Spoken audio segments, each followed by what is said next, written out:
Thank you ladies sa inyong gikanta. Na bless pa mo sa ilang special. Amen. Nakoy hangyo sa tanan sa pagtindog, magamputan ninyo una para sa to ang mensahe. Father in heaven, we come to you in the name of your Son, Lord, to thank you for this time that you have given to hear your word. Father, i-bless ang preaching, i-bless ang mensahe, i-bless ang imong makatawhan. Speak to us through thy word. Gamita ang imong pulong, Lord God, to help us grow as a Christian, to strengthen us, and even, Lord God, to build our faith. Lord God in heaven, I pray na andama ang among maunahon na kasing-kasing. Lord, gamita Ginoo ang imong alagad nga magdala sa imong pulong karon. Fill him with your Holy Spirit, guide him and give him wisdom. Lord God in heaven, we commit to you, Lord, the remaining time of this of our service, Lord God, and may your name be glorified. Ug kaning tanan namong ginaampo ginapasalamatan in Jesus name. Amen. Kuha na to mga Biblia. Ug atong abrihan diri sa Psalm chapter 119 verse 105. Isa ka verse ang atong basahon karong gabi. Psalms 119 verse 105. The Bible says in this verse, Psalms 119, in verse 105, thy word is a lamp unto my feet and a light unto my path. Ang Diyos magpanalangin sa iyang mensahe karong gabi, pwede na mo maglingkod. So the message tonight is reading your Bible. Amen? Reading your Bible. Now, bago pa nagsugod ang 2025, mao ni ang nindot kayo nga panahon sa ato nga ato ang ato ang i-devote ang atong kaugalingon sa pagbasa o pag-meditate sa pulong sa Ginoo. I want to encourage you to make a commitment that will transform your life and deepen your relationship with God. Unsa man ang imong ginamina na pastor, I'm talking about reading and meditating your Bible regularly. Amen? You know, in Psalm chapter 119, verse number 105, nagyon diri ang pulong sa Dios, thy word, ang pulong kuno sa Dios, mao kuno ni ang lampara sa ato ang mga tiilan. O suga o kahayag sa ato ang mga agianan nato. So ang Bible mahigala dili lang din ni libro. Amen? It's a guide. It's a source of wisdom and a reminder of God's love and His promises. You know, daghan kayo kag makatunan sa imong kinabuhi kung imuhang basahon ang Bible everyday karong tuiga. So nganong basahon nato ang Bible? Una sa tanan mahigala, tagaan ta magtulo, daghan kayo og mga reason no nganong basahon nato ang Bible. Pero tagaan ta mo mahigala og tulo ka butang karong gabi, nganong basahon nato ang Bible. Una sa tanan, to know God's character. To know God's character. So through the Bible, we get to know God's heart. Diya nato maila o mahibawan ang kasing-kasing sa Dios. Diya nato mahibawan ang iyang nature. Diya nato mahibawan ang iyahang mga pamaagi, ang iyahang mga dalan niya. Amen? So, kung ikaw mga igsoon magbasa ka og Bible, mahibawan nimo kung mahibawan nimo makaila ka no sa imuhang langitong amahan. Number 2, why read the Bible? Not just to know God's character, but to find guidance. The Bible provides wisdom for everyday life. Sa tuang adlaw-adlaw nga kinabuhi, nanginahanglan ba ta og kaalam? Yes. Every day nanginahanglan ta og kaalam nga gikan sa Ginoo. Kay kung ang kaalam sa Ginoo dili maguban sa to mahigala, mapakyas kita. Oo. We would become subject to failure if we don't have the wisdom of God. So ang way para nga matagaan ta og kaalam sa Dios ug mahibalo ta unsang nasa hunahuna sa Ginoo is through or by reading His Word. Amen? So, makatabang ni siya sa tuwa to make decisions. Kada may maghimog decision, dili ba na siya lalim. Lisod. Na yung mga decision nga lisod. Kay nga naman, kung ang decision man good, diha man good nimo, mao nay mag-determine sa imong destiny nimo. If you make a wrong decision, then ang destiny nimo maigsoon is kalaglagan. Pero kung tama ang imong mahimo nga decision sa kinabuhi, then ang imuhang destiny nimo kay panalangin. Amen? So ang pulong sa Diyos makatabang ni sa ato to make decisions and it will navigate challenges. So ang Bible makahatag sa atoa og guidance. Let the Word of God be your guide. Ang pulong sa Diyos mao himuang nga guide nimo. Amen? Na may mga tao nga pwede gamiton ang Ginoo, ingunana, na mga tao nga pwede na ito maduulan, pangayo ta sa ilang mga igsoon, ug kaanam, maayo man po na. Ha? Pero usa lang po nga ako ang ikuan sa inyo, encourage sa inyo. Ayaw gid mo pangayo og tambag sa mga dili Diyos nun nga tao. Amen? Ayaw mo pang itambag sila. Ayaw mo pang itambag sa mga dautan nga tao. Ayaw mo pang itambag sa mga backsliders. Ayaw mo pang itambag sa mga tao o Kristohanon nga way maayo nga relasyon sa Dios. Ayaw mo pang itambag sa mga Kristohanon nga layo diha sa Ginoo mga igsoon. Wa gid sila'y mahatag nga maayong tambag sa inyo ha. Di ba ang Bible nagsulti siya, blessed is a man that walketh not in the counsel of the ungodly, nor standeth in the way of sinners, nor sitteth in the seat of the scornful. Ang verse 2 diha nagingon, but his delight is in the law of the Lord. So diha ka mo adto sa pulong sa Ginoo. Amen? Yan. So unahon nimo ang pulong sa Dios. Always read God's word.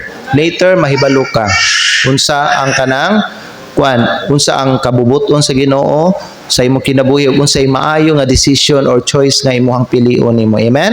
Ug buhaton. Ikatulo, why read the Bible? Ikatulo, to experience transformation. Gato ta mga igala, ang Bible mao ni makabag-o nato, no? Do you believe that? Ang pulong sa Dios mao ay makabag-o sa tao. As we read and apply God's word, we are transformed. Mabag-o ta, ma-renewed ta, ma-empower ta. Igala, I've seen Christians nga kanang wala na influence ang ilang kinabuhi because ilang gineglect ang pulong sa Diyos. Don't you ever neglect the Bible. Amen? The Bible is the food for your soul. Jesus said, man shall not live by bread alone, but by every word that proceeded out of the mouth of God. So para kita maka-experience kita og kanang transformation sa atong kinabuhi, then i-allow na to ang pulong sa Dios. Amen? Magbag-o siya sa ato ang kinabuhi. Amen? Amen. So how to read your Bible this year? Una sa tanan, mo ni mga advice nga kumahatag sa inyo, start small. Begin with a daily reading plan, even if it's just a few verses a day. Sa mga uban, wag basa-basa Bible, pagsugod na mo, bisag gamay lang, no? Ano ba, dili makakaya makahumad og isa ka chapter. Start small. Ang importante may gala sa imong gibasa na kay nasabtan. Mao na importante. Kaysa magbasa ka maiso, wa jud kay nasabtan. Wa toy sayang ra to imong time ato. So importante sa imong gibasa na kay nasabtan. So start small. Ikaduha, find a reading plan. You know what? Daghan kay mga reading plans available. I believe na yung mga uban, no? Diya sa ilang mga Bible nila, na yung mga reading plan diya. No? January, ang mga petsa, ingani nga book, ingani nga chapter imong basahon nimo. Kung wala diya sa inyong libro, pwede ka makakita diya sa online. Mga reading plans, mga igsoon, nga pwede nimo magamit. Or bisan sa mga devotional book, pwede nimo magamit mga higala, aron maoy mo guide sa imuhang Bible reading nimo. Dapat naadyo kay guide, naadyo kay reading plan karong na tuig. Kay kung wala kay reading plan, bisag asa lang ka magbasa, bisag unsa lang nga libro ay imong basahon, dapat naadyo kay reading plan guide. Amen? Ikatulo, himua siya nga habit. Make it a habit. Himua ang pagbasag Bible nga habit. Mingon tag habit, part na sa imong kinabuhi. Okay? So choose a specific time and place to read your Bible each day. Unya, mustik ka diha. Ingon nanaon ninyo mga igsoon ang inyuhang pagbasa sa Biblia. Himua siya nga habit. Pagpili mo specific ka time. Like for example, karon human sa atong simba, after sa atong pagsimba nato, siguro ang uban niyo manihapon pa, ang uban nato basta mag-Facebook pa, o magtala pag TV kadali. Ayo hutda ang inyong oras diha. Kinahanglan na kay specific time karong gabi isa dili pa ka matulog nga aning orasa ug ingon ani nga oras mao ni tigbasa nako Bible. So kana nga time set aside na padaplin atong mga padaplin sa ato ang mga cellphone, palungon nato atong TV. Unya mag devotion na ta na dayon. Amen. Ana nga oras. And then ikaupat, reflect and apply. Reflect and apply. So how to read your Bible? Okay? Review ta. Start small.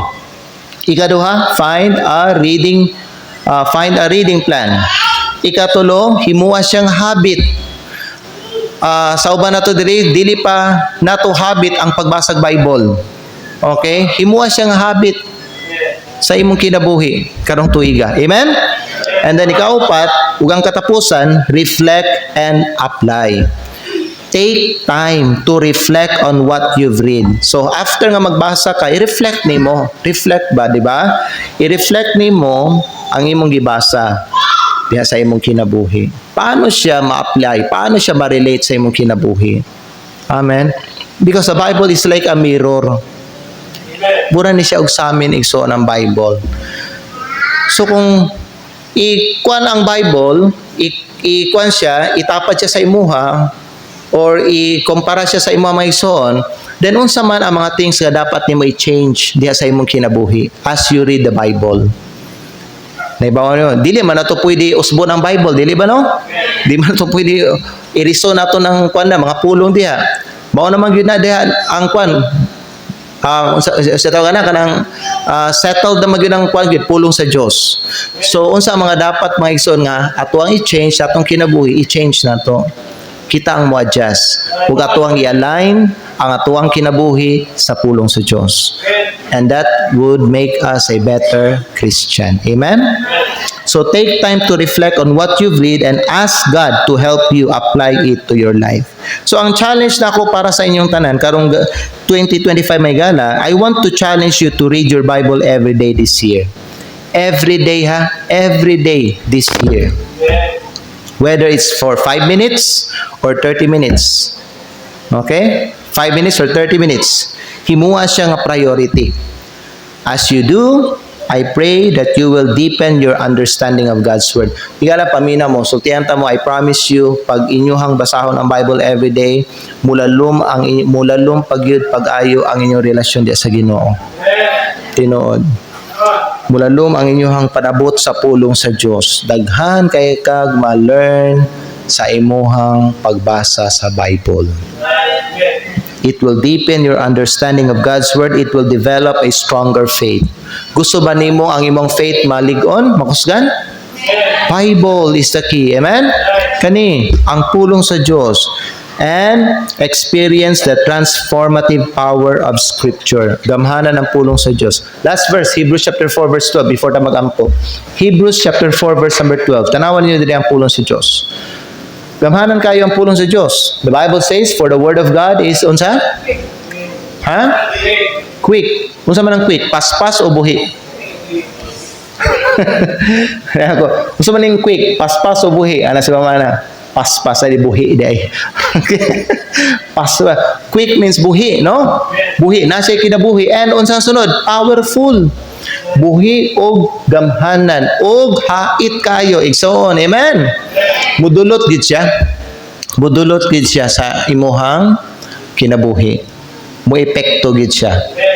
It is sharper than any two-edged sword, piercing even to the dividing asunder of soul and spirit, and of the joints and marrow, and is a discerner of the thoughts and intents of the heart. So ang Bible, ang pulong sa Diyos kay balo siya unsa ang imuhang motive sa imuhang kasing-kasing. O sa kita matingala ta ba nga mura kay balo lagi. Mura kay balo lagi si pastor sa akong ginabuhat. Dili wa ko kay balo. Ang pulong sa Dios ang kay balo. Amen. Oo. Mao na siya may gala. So experience the transformative power of Scripture. Kung imuhang basahon adlaw-adlaw ang pulong sa Dios, mabag-o gyud ang imong kinabuhi. Mahimo kang better, not worse. Amen? So let's make this year a year of spiritual growth. Kaya bago pa, January pa. Amen? Sa pagsugod nato, let us pursue spiritual growth. Let us strive for spiritual growth. Amen? Usa nga makatabang nato aron motubo ta is reading and meditating the Word of God. So let's start by committing to read our Bible regularly. Ang ako pangutana karon sa inyo before ta ninyo magampo, will you take this challenge? Amen. You know what, my son? Ang pagbasa og Bible, simple kay siya. Sama siya ka simple kanang magtanaw kag TV or mag-cellphone ka. Ingon ana na siya ka sayon. Dili lisod magbasa og Bible. Amen? Duka to mga ulo, piyon to mga mata. Let's close our eyes and bow our heads. Pagampo ta. Father God in heaven, we thank you so much for this opportunity to hear your word. Thank you, Lord, sa imong gitudlo sa amo. Thank you sa imong gihatag instruction nga makatabang, Lord, sa among spiritual growth. Thank you, Lord God, for giving us a challenge to read our Bible every day this year. Father God, tabagi mo makatawhan to be committed para ani Ginoo nga puta.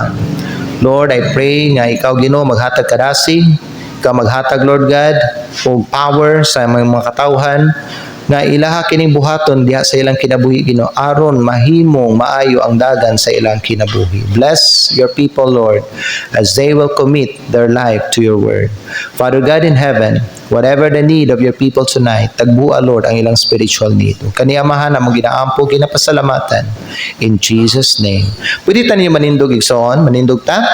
Ug karon no, sa ato ang invitation, God is speaking to each one of us here. And God is giving us an instruction, a command, an encouragement, and a challenge that we should read His Word. Kay daghag benefit ang makuha nato sa pagbasa o pag-meditate sa iyang pulong. You will know God's character if you read His Word. You will find guidance if you read His Word. You will experience transformation if you read His Word. Hingala paminaw, kung nabag-o na ka tungod sa pulong sa Dios, kay balo ba ka, mabag-o pagid ka, naapay mas nindot anang kinabuhi nimo nga nakita karon. Mas munindot pagid na basta padayon ka nga magbasa o padayon nimo i-apply ang pulong sa Dios. So, commit yourself sa pulong sa Dios because that kana nga butang maka-transform siya sa imong kinabuhi o maka-deepen siya sa imong relationship sa Dios.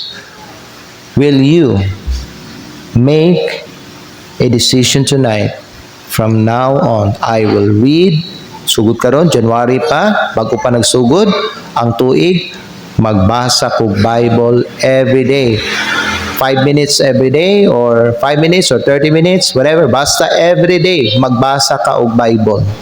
Mukumit ba ka na karong gabi? Kung mukumit ka na karong gabi may galaan diri sa altar, ingna ang Ginoo. Okay? Ingna ang atong langit ng Amahan. Lord, mukumit ko og basa sa imong Bible every day. Muhatag ko 5 minutes, 10 minutes, 15 minutes, 20 minutes, 25 minutes or 30 minutes sa imong pulong every day. Magbabasahon ako, i-meditate na ako ang imong pulong. Will you commit that, mga igsoon? If you want to commit that to God, to your Father, then step out, pwede ka mag-anhi diri sa altar, and istoryaha ang imuhang langit ng Amahan.